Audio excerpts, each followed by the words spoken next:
It was late 1976. Inside a seaside funhouse in Long Beach, California, a television crew was setting up a shot. Amid the buzz of neon and the scent of salt and dust, a crew member reached for what looked like a prop, a chipped, red-painted carnival dummy. As he moved it, an arm snapped off in his hands, revealing not plaster or wood, but chalky human bone and strips of mummified skin. The casual set chatter died. In the sudden, heavy silence, the only sound was the distant crash of waves. The call to the police was thin, hesitant, as if the room itself was holding its breath. At the morgue, science began to answer what shock could not. An autopsy uncovered an old bullet lodged in the torso and traces of arsenic-based embalming chemicals, formulas used in the early 20th century. The coroner, methodical and skeptical, faced a chilling question.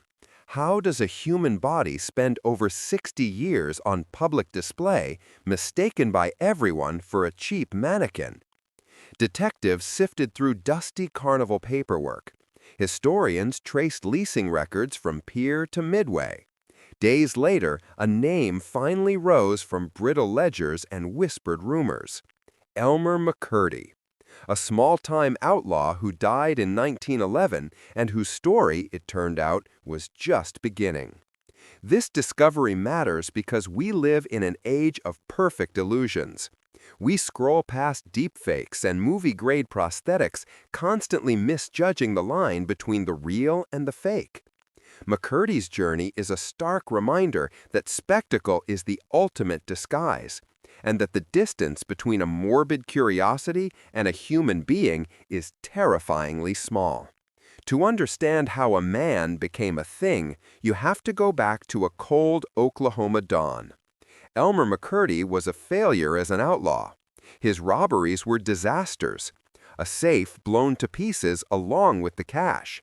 A train heist that targeted the wrong train. On an October morning in 1911, his luck ran out for good. As a posse closed in, their boots grinding on frost-covered ground, McCurdy died in a hail of gunfire. No family came to claim the body, so the local undertaker, seeing an opportunity, pumped him full of arsenic preservative, propped him up in the funeral parlor, and charged visitors a nickel to see the bandit who wouldn't give up. The price of admission was placed in Elmer's own mouth.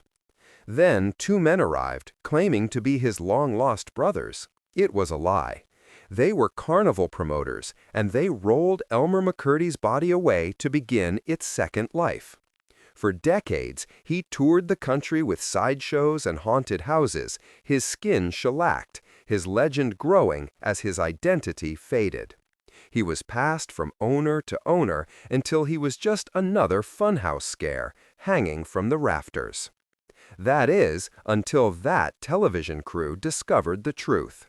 Elmer McCurdy was finally given a proper burial back in Oklahoma in 1977, his bizarre journey at an end. His story forces us to look closer at the true crime content we consume so eagerly. Behind the buzz and the clicks are real people, not props.